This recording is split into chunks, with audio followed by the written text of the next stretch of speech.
So as you can see, I have the Arduino Explorer on this board right now. And if I were to solder something, I don't know why I would solder, but I'm just showing you how it can hold it. And here's the little light with a magnifying glass. So pretty cool. The only thing is quality control. The end, the USB part of this, that the USB was smashed. So I had to strain it out. It took a little bit of work, but I fixed it and it works fine. But I don't think that's always that's not a common issue. But that was, everything was packaged well, but the only thing was the USB on the light, that the actual plug was messed up, and I had to fix it. So this right here was smashed. I'm gonna turn the light.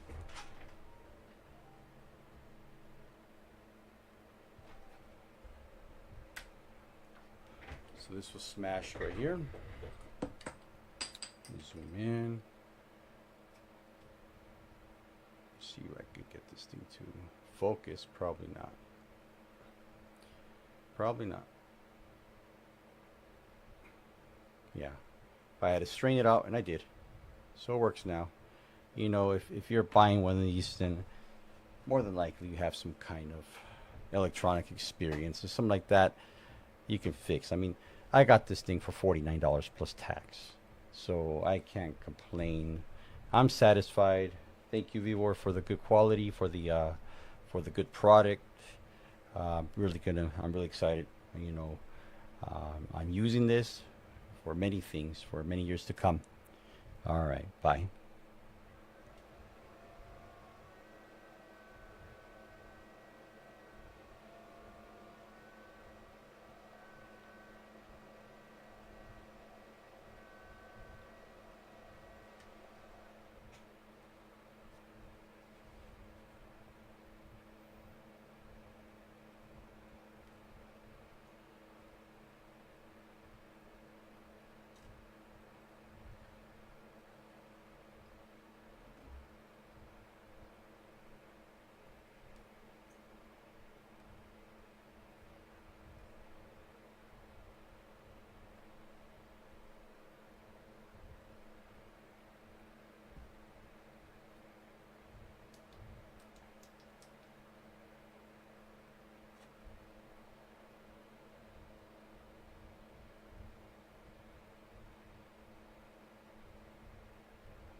Hopefully you guys enjoyed it. And till the next one, you guys be blessed. Bye.